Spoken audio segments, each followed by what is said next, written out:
A Rolex is one of the most recognizable symbols of success in the world.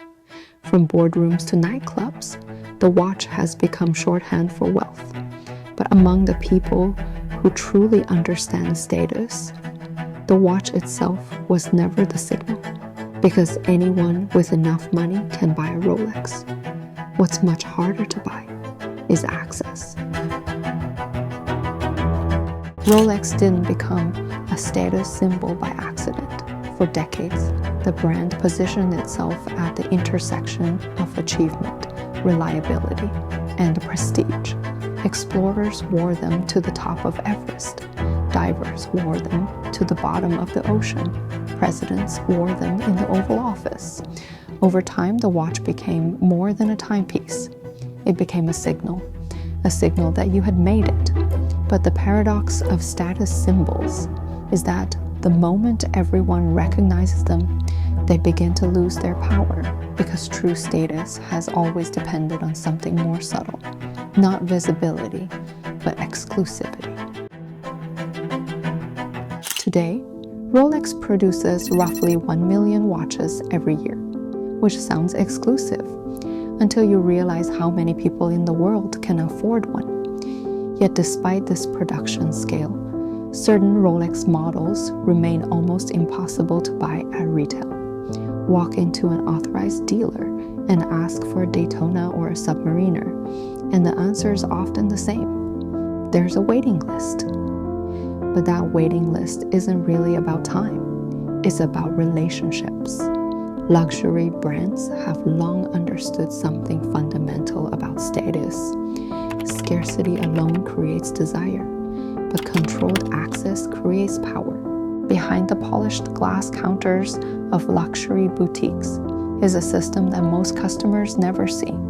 Allocation, purchase history, client relationships. In many Rolex boutiques, the most desirable watches aren't simply sold to whoever asks first. They're quietly reserved for customers who have built a relationship with the store.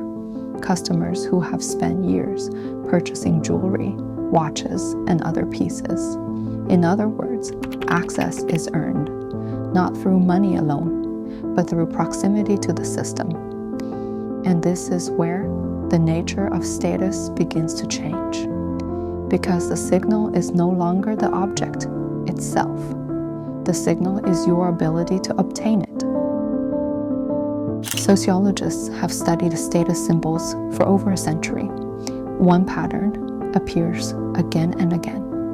As a status symbol becomes widely recognizable, elites begin to move toward less obvious signals. This is why true luxury often looks understated. A simple sweater from Loro Piana, a watch brand few people recognize, a private members club with no sign outside. These signals are invisible to most people, but instantly recognizable to those within the same circles. Because the real purpose of status isn't to impress everyone, it's to be recognized by the right people, and access is the filter that makes that possible. You begin to see the same pattern everywhere in luxury. Hermes bags that can't simply be purchased, private clubs that require member sponsorship, exclusive hotels where bookings are quietly reserved for returning clients. Luxury operates on a simple principle. The more difficult something is to access, the stronger the signal becomes, which means the object itself is often secondary. What matters is the gate that stands in front of it. A Rolex is visible. Anyone can recognize it from across the room. But the most powerful signals of status rarely work that way. They operate quietly, behind systems, relationships, and access points most people never see. Because in the world of luxury, the object is only the surface. The real signal is access. And every status system has a code.